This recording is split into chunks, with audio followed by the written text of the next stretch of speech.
वज़ीर आज़म शहबाज शरीफ और chief justice Pakistan काजी फायज़ ईसा की मुलाकात। वफाकी वज़ीर कानून आज़म नज़ीर तारड़ और अटर्नी जनरल की मुलाकात में शिरकत।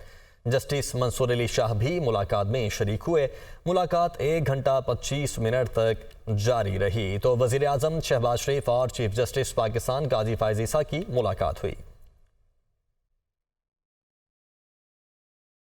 वफाकी हुकूमत का जजेस के खत पर इंक्वायरी कमीशन बनाने का ऐलान। वज़ीर आज़म शहबाज शरीफ कल काबीना इजलास में इस मामले को रखेंगे। काबीना कमीशन ऑफ इंक्वायरी के तहत कमीशन अपॉइंट करेंगे।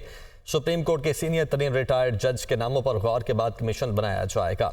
अदील वड़ाइच ब्यूरो चीफ इस्लामाबाद हमारे साथ मौजूद हैं। अदील, बताइएगा मुतवक्के तौर पर ये जो कमीशन होगा कितने मेंबरान पर मुश्तमिल होगा और क्या मज़ीद डिटेल्स हैं? सिंगल मेंबर कमीशन होगा और ये कमीशन का जो ऐलान है वो काबीना से बाकायदा जो मंजूरी है, कॉम्पिटेंट फोरम है जो कमीशन ऑफ इंक्वायरी एक्ट के तहत ये कमीशन बनाया जाएगा। तो उसके बाद ये सिंगल मेंबर कमीशन इसको फिर एक सेक्रेटेरिएट दिया जाएगा। लेकिन अभी तक ये तयन होना बाकी है कि इसके TORs क्या होंगे, क्या ये माजी में जा सकेगा, कितना माजी में जा सकेगा। और इसके जो TORs में अलबत्ता ये चीज़ वाज़ेह हुकूमत की जानिब से कर दी गई है कि इसमें जो 6 जज साहिबान की जानिब से जो खत लिखा गया है उस खत के जो कंटेंट्स हैं वो TORs में शामिल होंगे। लेकिन अभी ये देखना बाकी है, जो इशारा दिया हुकूमत की जानिब से आज दिया गया कि ये माजी की कुछ चीज़ों पर भी बात होनी चाहिए। तो फिर देखा जाएगा कि कितना बड़ा पेंडोरा बॉक्स खुलता है, फिर इसका जो टाइम फ्रेम है इसको क्या दिया जाता है और उसके बाद ज़ाहिर है इसने हुकूमत को रिपोर्ट सबमिट करवानी है। तो इसमें ये रिपोर्ट मंजर आम पे आएगी, नहीं आएगी, अगर से आज ये क्वेश्चन भी हुआ लेकिन उसमें यही कहा गया कि जितने भी मौजूदा हुकूमत के दौर में कमीशन बने उनकी रिपोर्ट जो है वो मंजर आम पर लाई गई। तो बहरहाल इस सारे मामले को हुकूमत कामयाबी से डिफ्यूज करने में ज़रूर कामयाब हुई है।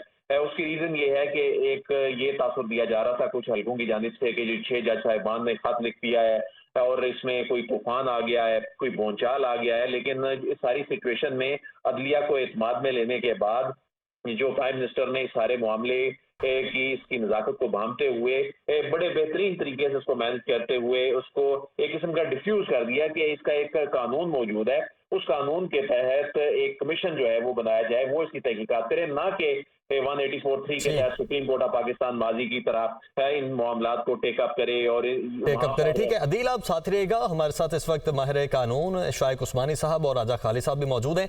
शाइक उस्मानी साहब, सबसे पहले आपकी जानिब आऊँगा, क्या देखते हैं आप ये जो सिंगल रुकनी कमीशन बनाया जाएगा, आपकी जो समझ बूझ है कानूनी मामलात पर उसके हवाले से इसके पास किस तरह के इख्तियारात होंगे, कितना माजी में जा सकता है और किस तरीके से ये काम कर सकता है? देखिए, ये जो हुआ है, ये चीज सामने आई है 6 जजेस के लेकर के बाद, तो उसमें एक चीज बड़ी इम्पोर्टेंट है, वो ये कि उसमें अमल दखल है इंटेलिजेंस एजेंसीज का और दूसरी गवर्नमेंट एजेंसीज का, और जो कि प्रेशराइज कर रहे थे, इंटेलिजेट कर रहे थे जजेस को। अब उन्होंने जो खत लिखा है वो गवर्नमेंट को नहीं लिखा, ना उन्होंने चीफ जस्टिस को लिखा, उन्होंने खत जुडिशल काउंसिल को लिख दिया, सुप्रीम जुडिशल काउंसिल को लिख दिया। अब अगर एक कमीशन बनाया जाता है, जिस तरह के वज़ीर आज़म साहब ने फरमाया है कि वो कमीशन बनाना चाहते हैं, एक आदमी का 2 आदमी का इतना कहीं बनाया, कमीशन बनाना चाहते हैं, तो बसूरत कमीशन के लिए जरूरी ये होगा कि इन्वेस्टिगेट करे, और जब इन्वेस्टिगेट करेगी तो अगर तो उसके अपने एग्जेक्टिव के बंदे, क्योंकि एग्जेक्टिव का कमीशन होगा, उनके अपने एग्जेक्टिव के जो बंदे हैं वो जिनसे के ब्लेम डाला जाता है, उनको वो बुला करके वो कैसे उनसे सही बात उनसे उगलवा देंगे, ये बड़ी मुश्किल काम है इस मुल्क के अंदर, और ये पहले तो होता नहीं कभी। तो अब इसमें इस वजह से बहुत जरूरी ये था कि इसमें बजाय इसके एग्जेक्टिव इसको इसमें हिस्सा ले, इनको चाहिए ये था कि जुडिशरी में छोड़ देते सुप्रीम जुडिशल काउंसिल को, और supreme judicial council under the direction of chief justice जो हेड होते हैं, वो अगर एक कमीशन बनाते जजेस का, तो उनके पास पावर भी है कि वो हर एक को बुला सकते हैं। अब ये जो कमीशन बनाएंगे, ये टॉप मोस्ट आदमियों को उनको बुलाना तो मुश्किल होगा, तो वो जो कमीशन बनेगा जो अगर ठीक है, यानी कि सुप्रीम जुडिशल काउंसिल को भी इस मामले को आपकी नज़र में देखना चाहिए था। राजा खालिद साहब, जिस तरह शाइक उस्मानी साहब कह रहे हैं, क्या ये भी पॉसिबिलिटी है कि जो हुकूमत एक सिंगल रुकनी बेंच कमीशन बना रही है वो भी बन जाए और सुप्रीम जुडिशल काउंसिल का भी जो एक कमीशन है वो भी बन जाए, वहां पर भी इंक्वायरी हो और दोनों चीज़ें पैरेलल चल सकें? अच्छा, अब देखिए, दिलचस्प बात यह है कि सुप्रीम जुडिशल काउंसिल को ये खत लिखा गया, सुप्रीम जुडिशल काउंसिल को एड्रेस किया गया। सुप्रीम जुडिशल काउंसिल कॉन्स्टिट्यूट होती है अंडर आर्टिकल 2 और 9 of the constitution of Pakistan.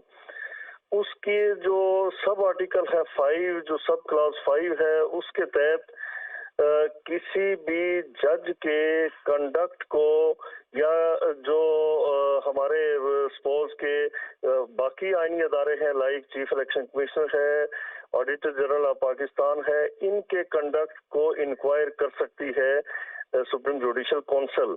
ठीक है, अगर कोई जज मिसकंडक्ट का मुर्तकिब हुआ या ये जो अदारे जिनके मैंने नाम लिए मिसकंडक्ट के मुर्तकिब हुए हैं, तो फिर इंक्वायरी करके अपनी एडवाइस या अपनी सिफारिशात भिजवाती है प्रेसिडेंट ऑफ पाकिस्तान को और फिर अकॉर्डिंगली उसे अनाउंस कर दिया जाता है या किसी का रिमूवल, डिसमिसल या व्हाटएवर या उसकी एग्जोनरेशन हो जाती है। यहाँ इनका ऐसा इशू नहीं है। मैं तो समझता हूँ कि, और मैं बार बार कल से कह रहा हूँ कि इनका खत ही गलत लिखा गया, गलत फोरम को एड्रेस किया गया। इन्हें चाहिए था कि जिस तरह उसका कॉग्निजेंस लिया सुप्रीम कोर्ट ऑफ पाकिस्तान ने कि चीफ जस्टिस ऑफ पाकिस्तान को लिखते, या फिर ये भी हो सकता था कि वजीर आजम पाकिस्तान को लिखा जाता एग्जीक्यूटिव अथॉरिटी में। लेकिन राजा खालिद साहब, उन्होंने मशवरा ही मांगा है ना कि ये जो सूरत हाल पैदा हो रही है कि हम इसको डील कैसे करें। उन्होंने कहा कि जो इस्लामाबाद के चीफ जस्टिस हैं उन तक भी ये बात पहुंचाई, हमारी सुनवाई नहीं हुई। नहीं, इसमें गुजारिश ये है कि वो एडवाइजरी बॉडी नहीं है, वो सुपरवाइजरी बॉडी नहीं है, वो एडमिनिस्ट्रेटिव बॉडी नहीं है, उसका इस तरह का कोई अख्तियार ही नहीं। वो एक ही स्पेसिफिक पर्पस के लिए बनी हुई है जो 209 के अंदर मेंशन है पूरी तरह से। इससे हटके उसका मैंडेट ही नहीं है। तो ये इसका यही होना चाहिए था, जिस तरह गवर्नमेंट ने चीफ जस्टिस साहब के मशवरे के साथ कमीशन कॉन्स्टिट्यूट करना चाहा और कहते हैं कि हम इंक्वायरी कमीशन बना के 2-4 रोज के अंदर तो फिर उसके TOR वगैरह तय करके तो अकॉर्डिंगली हम प्रोसीड करेंगे। इसका होना यही चाहिए था, जो मोड था यही था। और मैं समझता हूँ कि इसके मुताबिक प्रोब किया जाना चाहिए, कमीशन कॉन्स्टिट्यूट करके प्रोब किया जाए, इंक्वायरी की जाए, इन्वेस्टिगेट किया जाए और पता किया जाए, मालूम किया जाए कि वाकई उनके इल्जाम दुरुस्त हैं। अगर दुरुस्त हैं तो जो भी कोई इन्वॉल्व है उससे सजा होगी, अगर गलत है ठीक है। तो अब ये जो सिंगल रुकनी कमीशन है इसकी इंक्वायरी के बाद देखते हैं कि इसका रिजल्ट क्या निकलता है। बहुत शुक्रिया माहिर कानून शाइक उस्मानी साहब, राजा खालिद साहब, आप दोनों ने हमें वक्त किया, और अदिल बड़ाइच, ब्यूरो चीफ इस्लामाबाद, आप भी हमारे साथ मौजूद थे, आपका भी बहुत शुक्रिया। तो इस्लामाबाद हाई कोर्ट के जजेस के खत के मामले पर ही चीफ जस्टिस काजी फैज़ ईसा की ज़ेर सदारत फुल कोर्ट इजलास भी जारी है। फुल कोर्ट इजलास में सुप्रीम कोर्ट के तमाम जजेस शरीक हैं। इजलास में चीफ जस्टिस पाकिस्तान की वज़ीर आज़म से मुलाकात के बाद जजेस से मुशावरत। तो इस्लामाबाद हाई कोर्ट के जजेस के खत के मामले पर चीफ जस्टिस काजी फैज़ ईसा की ज़ेर सदारत फुल कोर्ट इजलास आज फिर से हो रहा है। फुल कोर्ट इजलास में सुप्रीम कोर्ट के तमाम जजेस शरीक हैं। हसीब मलिक हमारे साथ मौजूद हैं। हसीब, बताइएगा, कुछ पता चल सका कि कल जो इजलास हुआ था उसमें क्या मुशावरत हुई थी और आज फिर वज़ीर आज़म से मुलाकात के बाद एक बार फिर से फुल कोर्ट इजलास हो रहा है? देखें, ये जो इजलास तलब किया गया था गुज़िश्ता रोज़ भी और आज एक मरतबा फिर chief justice of Pakistan justice Qazi Faez Isa ने फुल कोर्ट इजलास तलब किया था। ज़राए का ये कहना है कि गुज़िश्ता रोज़ भी जो इस्लामाबाद हाई कोर्ट के 6 जजेस की जानिब से जो ख़त तहरीर किया गया था और उसके अंदर तहफ़्फ़ुज़ात का इजहार किया गया था, उसी मामले को ज़ेर गौर लाया गया था और उसी के ऊपर जायज़ा भी लिया गया था। लेकिन जो बाकायदा तौर पर कोई एलामिया जारी नहीं किया गया था। आज हमने देखा कि आज मुलाकात हुई थी, बहुत बड़ी मुलाकात थी, जो कि वज़ीर आज़म पाकिस्तान और chief justice of Pakistan justice Qazi Faez Isa के दरमियान तकरीबन 1.25 घंटे से 1.5 घंटे के दरमियान ये जो मुलाकात का जो सिलसिला था वो जारी रहा। और उसके बाद जो वज़ीर आज़म थे वो सुप्रीम कोर्ट के बिल्डिंग से रवाना हुए और उसके बाद वज़ीर कानून और अटॉर्नी जनरल की जानिब से प्रेस कॉन्फ्रेंस भी की गई। वही मुद्दा है, बेसिक वही मामला है जो कि इस्लामाबाद हाई कोर्ट के 6 जजेस की जानिब से जो ख़त तहरीर किया गया था और सुप्रीम जुडिशल काउंसिल के जो मेंबरान थे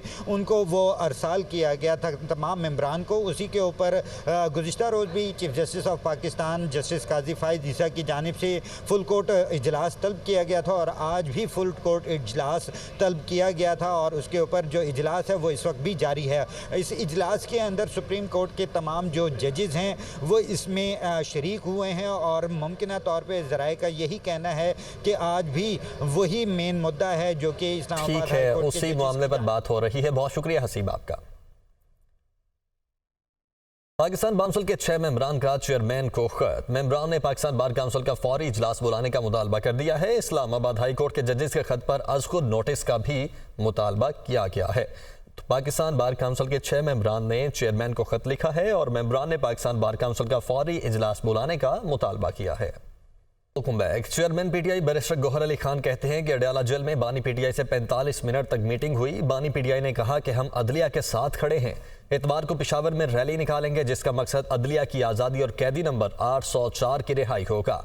रहनुमा तहरीक इंसाफ शेर अफजल मरवत का कहना था कि पुरअमन रैली के लिए कारकुन कमर कस लें।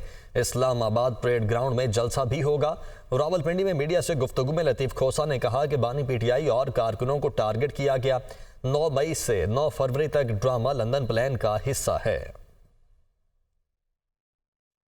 खान साहब के साथ तकरीबन 45 मिनट हमारी मीटिंग हुई है। खान साहब की सारी ज़िंदगी का स्ट्रगल अदलिया के आज़ादी के लिए, इंसाफ के लिए गुजरा है। इस इतवार को पेशावर में टाइमिंग और तरीक़ेकार आपको अब बताएंगे।